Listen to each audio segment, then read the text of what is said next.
Hey everybody, PC Outcast here, back with more Everlasting Summer, continuing along Miku's route. It was now completely dark. Masha was still sleeping, so I decided not to wake her and quietly climbed in next to her. Our director, or the camp leader, as the local residents kept referring to her, was still nowhere to be seen. If she enters now, it will all get very uncomfortable. Well, it might, at the very least. Anyway, who cares? A person has been murdered. It's not time for such truffles. Yes, it's time for truffles. It's always times for truffles. And anyway, we still have to find out what's going on. Why does everyone keep acting like they're pioneers? Seems to me that until it becomes clear who the real criminal is, this whole ridiculous carnival won't stop. The real question was, what is the cause and what is the effect? Either everyone keeps pretending because Slavia was murdered. I still couldn't accept that Sasha was the victim, so I've kept telling myself that it was indeed Slavia. Or Slavia was killed because everyone keeps pretending. Damn it. I got lost entirely, and such brainstorming is not going to get me anywhere. The door creaked faintly. Cautiously, I rose on my elbows a bit and peered into the darkness. A few torturous moments passed, but ultimately no one came in. Well, I guess it's no use to just lie down and wait. Right now, it's probably just the wind blowing or something like that, but this late at night when everyone is asleep? I stood up, grabbed my trousers in the dark, and looked around. It was hardly probable that I might find something that could be used as means of self-defense here, but at least I had to give it a try.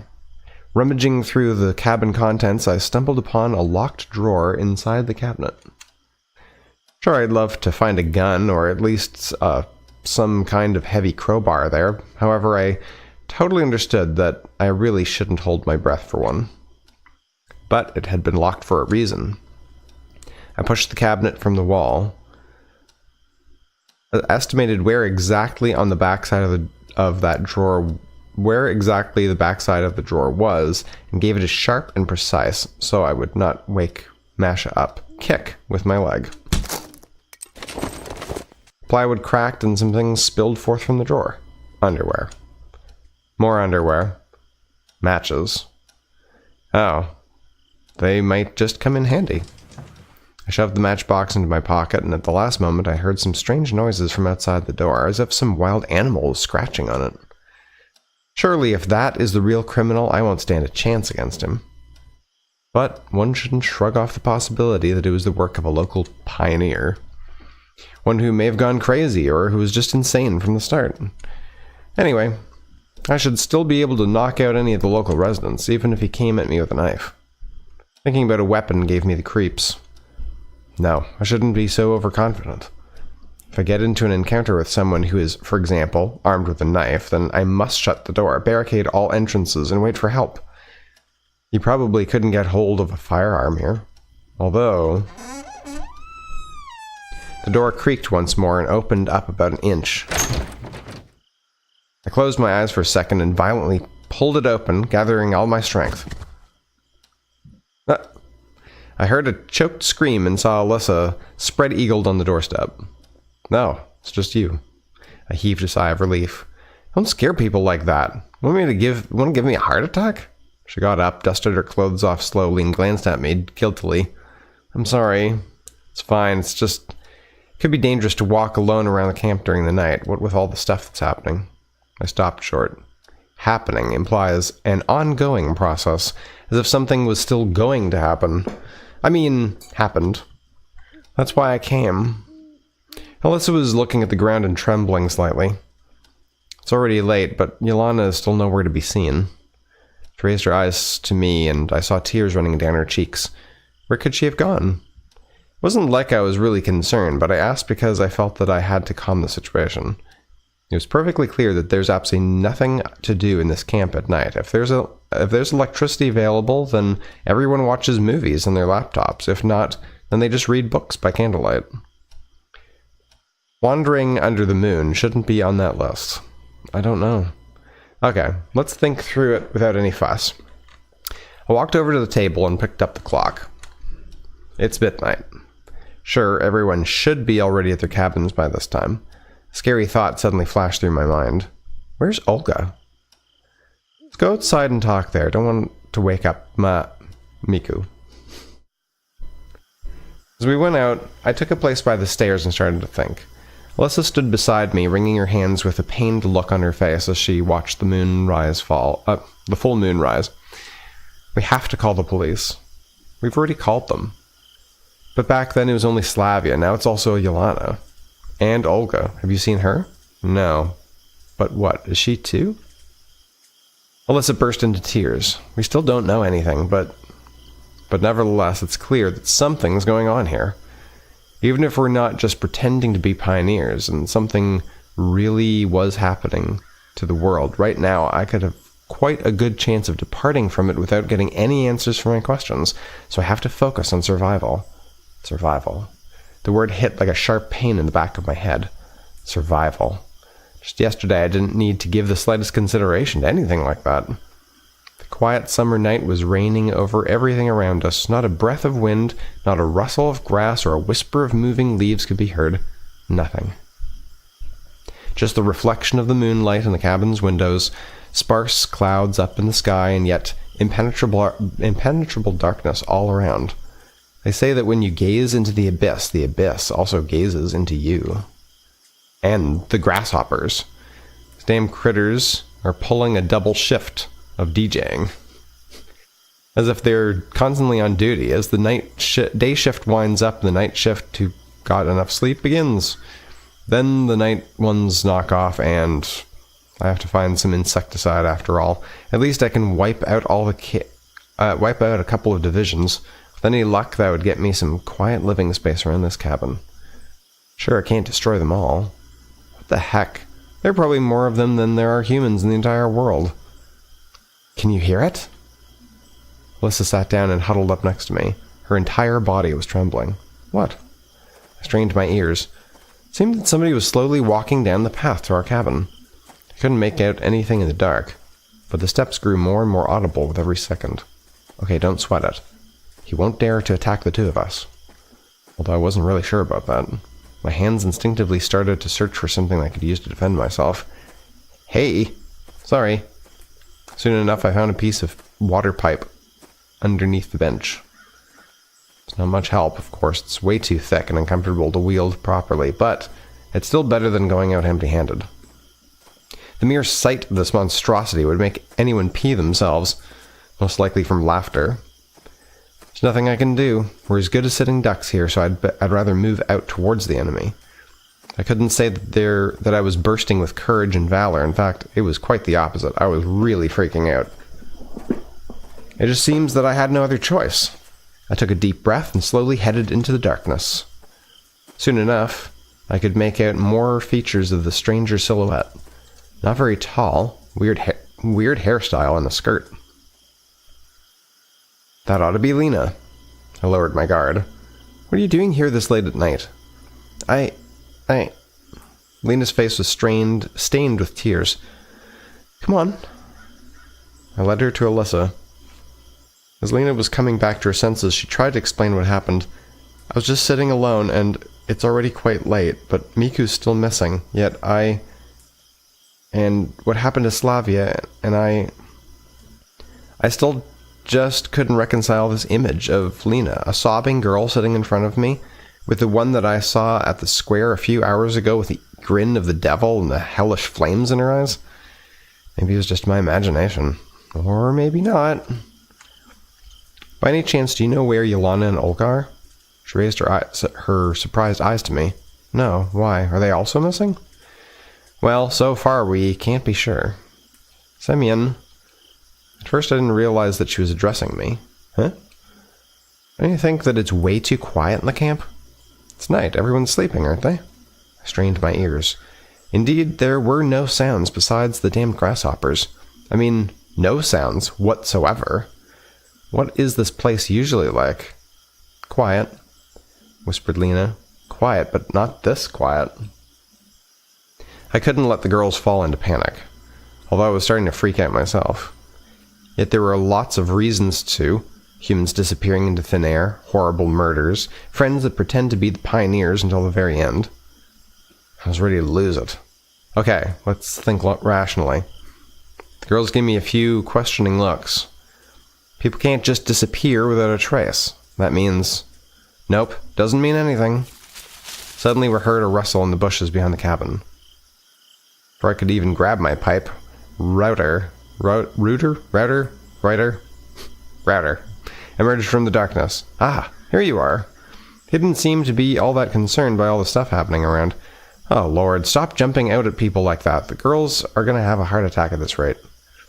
Although I wasn't sure who was more frightened, them or me. Oh, I apologize. Why have you come? Have you seen Shurk? We haven't. Looks like half the camp just disappeared in the last few hours. Plus, it's too quiet around here. We noticed that already. There's no light anywhere. Dead silence. Oh, don't you start whipping up the tension here. I feel sick already. What am I doing? I'm not doing anything. He flashed a mysterious smile that gave me the creeps. Okay, you stay here and I'm going to scout around the camp. Alone? Yeah, that probably wasn't exactly the brightest idea. I have to think first, then speak. Ahem. I'll go with you. Okay, then you just stay here and don't forget that Miku is sleeping in the cabin. Sir, yes, sir. What a dork.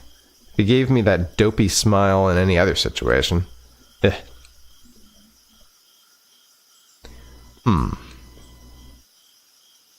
About half an hour later, our search brought us to the square. All the cabins were empty. Looks like there were only 5 of us left in the camp. I limped along with that pipe of mine. It appeared to be so lightweight at first, but after carrying it for some time, I learned that one can get worn out even carrying a bag of feathers. Where on earth is everyone? Alice appeared to me more or less calm. The horror of the first minutes, when we were going from one empty cabin to another, had already passed. Well, at least we can be sure that it's not the same case as whatever happened to Slavia. Why is that? Just think, where are the bodies? I said in a whisper, fearful of scaring her. But where is everyone then? Disappeared? Hardly a credible explanation, but if you think about it, nothing whatsoever that's happened during the last 24 hours had been credible. They couldn't just go and just like that. It's not like anything's up to us now, and in any case, tomorrow's still another day. I tried to put on a smile. Let's rejoin the others. Yeah, agreed Alyssa with a hint of indecisiveness. We'd only taken a few steps when a rustle in the bushes came from behind. I instantly turned around and peered towards the source of the sound. Alyssa clung to my hand so hard it hurt, and I tightened my grip on the pipe. Who's there? No idea. I strained my eyes, but still couldn't make out anything in the darkness. Hey! I had no idea what to do next. The rustling suddenly cut off, and the night returned to just the usual cricket fiddling. Could it be some wild animal? I wondered with a feeling of insecurity. Wild animal? She gripped my hand even tighter. Ow! But there are no wild animals around here. A squirrel, for example? I don't know. A squirrel? Yeah, a squirrel. Well, maybe. Shall we go? Yeah. A minute later, we were approaching Olga's cabin. Router and Lena remained silent and just shuddered silently when they saw us. So how is it? No one out there. What do you mean, no one? Everyone's gone, said Alyssa through her tears. The girls rushed into each other's arms, and I sat down next to Router, finally dropping that abhorrent pipe of mine to the ground. It's just that simple? Just that simple. But how? I really don't know. Maybe it's an alien abduction? What nonsense. Want to play detective, Sherlock? Well, it could be the same maniac. It's kind of way too much for just one man, don't you think? I guess you're right, but who? What is it then? It still could turn out to be just a stupid prank. And Slavia too? It's all just a stupid prank? No, she was definitely murdered by someone. But who? He gave me a narrow gaze. I have no idea. Maybe it was you. I was starting to get wound up. Or you. Not me, for sure. How could you prove it? Why on earth should I have to explain myself to you? You're the only one without an alibi. Ah, so you have an alibi, eh? I was in my cabin at night. Sure, I can prove it. Sure, but Sharik's temporarily unavailable. Ryder gritted his teeth and turned away. Anyway, I'm the one with an alibi here. I'm not going to justify myself here. I'm sure about myself. It's great to believe in yourself. I'm also sure about myself, and Miku can prove me right. I was with her all the time. Not exactly the best witness. Just as good as yours. I have no idea how long we could argue like that if Lena... Could have argued like that if Lena hadn't intervened in the conversation. Boys, come on. That's enough. You're right, sorry. Yeah. Indeed, now is not the best time for something like this. Anyway, we should stick together. Would it help keep us from disappearing? Asked Alyssa timidly. I'm not sure about all that disappearance stuff, but at least it should help us stay alive. I glance at my watch. It's almost 4 o'clock. The sun will be rising soon. Okay, squad. Time to hit the hay, or we're going to end up totally wiped out. But no buts. Nobody else tried to object, and we entered the cabin quietly. What's happening? Seems like we woke Masha up. It's okay, keep sleeping. But she was already sitting up in the bed and started staring blankly at our little party. Well, you see, they're all gone. Disappeared. Everyone's gone. Lena burst into tears and flung her arms around Masha's neck. What? What's going on? Can you speak clearly? Well, long story short, I cracked my neck and compulsively reached for the cigarettes in my pocket. Finding none, I heaved a sigh of frustration and said, It looks like there's just 5 of us left in this camp. Meaning everyone in this room. Rejoice. Captain Obvious has returned. You're gonna keep watch first. Eh? Oh, nothing. Do you really think that it's safe for everyone to sleep at the same time? Well, it isn't, but... Exactly.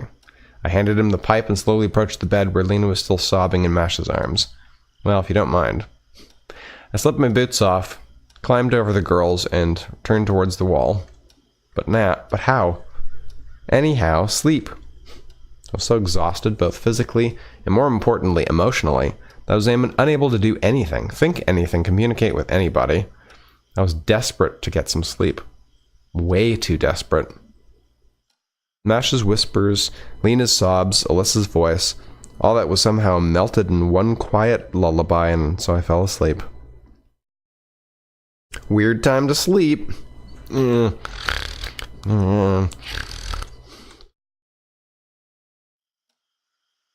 I was forcibly awakened by someone doing their best to shake me. Physically shake me, that is. Ryder was leaning over me, nudging my shoulder. What? It's your turn now. How long have I slept? About an hour. Only an hour? Stay on your watch. I'm already dozing off. The infinite power source wouldn't hurt for our rudder. Although, it wouldn't hurt for me, too. Oh, fine. I rose with considerable effort, climbed over Lena and Masha, who slept with their arms around each other, and jumped down to the floor. The room seemed slightly brighter. The morning's coming. Yeah.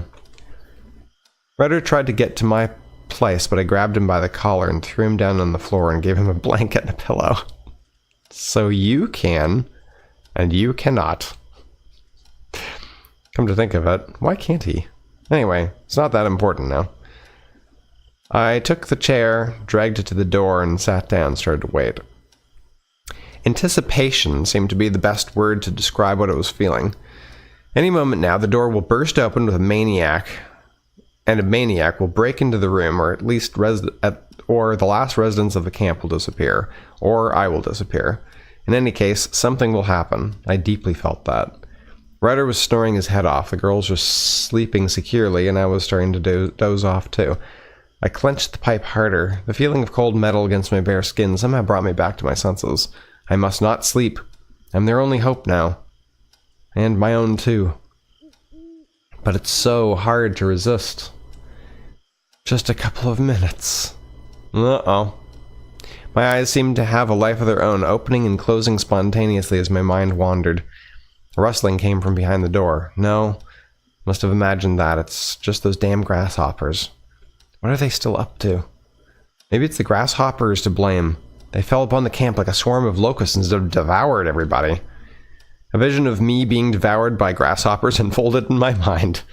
A disgusting storm was brewing in my head. Their long legs, their wings, a huge head, and the eyes filled with darkness. Eyes reflecting the abyss. Just like a grasshopper in the eye. Just look a grasshopper in the eye and you'll never be the same again. Oh. That's how it happens. I'm running away and they're after me. There are thousands of them, millions. I'm desperately jumping over the pits and gullies, climbing hills and rocks. They don't care. They got wings. Yeah, these filthy wings that make that nasty rattle.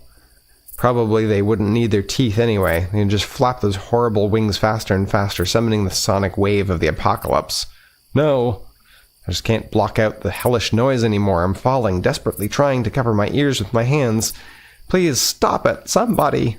I was woken by a sharp pain in the back of my head. Opening my eyes, I realized I was lying sprawled on the floor. Looks like I fell asleep and slipped off my chair. It was 9 o'clock. God damn it, it looks like I slept for 5 hours straight. Anything could have happened.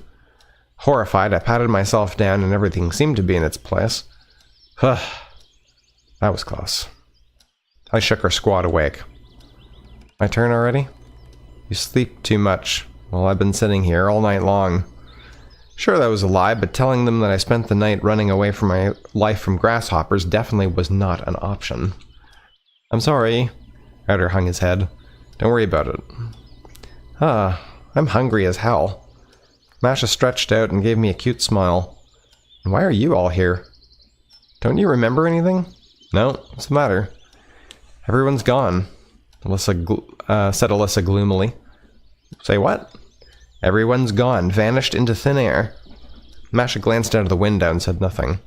Seems like she remembered now. Well, getting something to eat is indeed a fine idea. Nobody was going to object.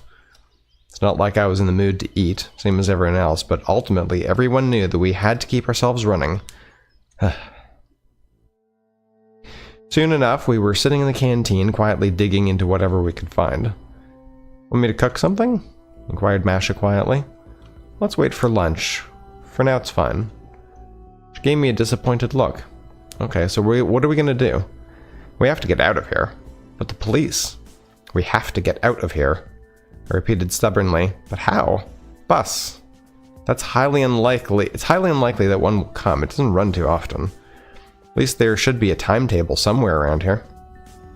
Try to remember if I've ever seen the bus map or its timetable somewhere. Probably not. Then we'll go on foot. Anything's better than staying here. But it's a long way to... Well, we might hitch a lift. Here in the middle of nowhere? I doubt that. Oh, stop with the drama. Although thinking about it, it's exactly the right time for drama. Not being dramatic, but that's it. End of story. What are we going to say when we reach the city? We'll tell them the truth. We came to shoot a movie and then... What movie? Okay, stop fooling around, will you? I buried my face in my hands, feeling run down. Even if it was kind of funny yesterday, although it really wasn't, you can stop it now. I don't get you. Oh, you're still going to keep on pretending that you're here, not to shoot a movie, but to roleplay as a pioneer? I don't understand a thing. Alyssa swept her stupid gaze across everyone, or surprised gaze across everyone. But we are pioneers. What pioneers, for God's sake? Masha, who had kept silent so far, butted in. It's the 21st century out there. Yeah, right, pioneers. 21st? Looks like we are indeed in a deep mess. So you're all gonna say that we are normal pioneers who just came here on vacation for a week or so? A heavy silence followed. Well, yes. I cast a look at Masha. Looks like she doesn't know how to react either. I signaled to her, pointing at the door. Excuse us for a second. Having gone outside, I asked, what do you think? Well, she adopted the pose of the ancient Greek thinker. Looks like they genuinely believe that, and some folks, named Semyon and Miku, were in our shoes until yesterday. Some. Well, I guess you're more familiar with them than I. Oh, come on, I interrupted her. Couldn't you come up with a more feasible theory? I still have absolutely no theories at all. I no longer know what to think. Me either. But anyway, all hell's breaking loose here, even without taking pioneers into account. Murders, dozens of people disappearing without a trace. That ought to be our top priority right now. I looked closely at Masha. I wonder how she can keep such a cool head under these circumstances. Sure, I'm also trying to keep calm, but this means what? Let's leave this issue for later. But at least a wild guess? I guess it's somehow connected to the disappearances. It's safe to assume that one or even two or three humans couldn't deal with so many people at once. Agreed. Might be that this phenomenon somehow affected them. Might be. Anyway, it's easier to believe in that, for example, than that we're in a parallel reality or something. You know, by now I'm willing to believe in anything. Then let's stick to this theory for now. Okay. Let's go. You go ahead, I'll be back in a minute. It's dangerous to be all alone.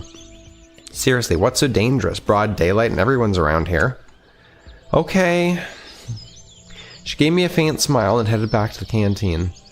But still, her behavior is also quite odd. Looks like the last few days changed everything and everyone, including Masha. Yesterday, shock, fear, and trembling. Today, cold and sensible reasoning. Damn, she's even more self-assured than me.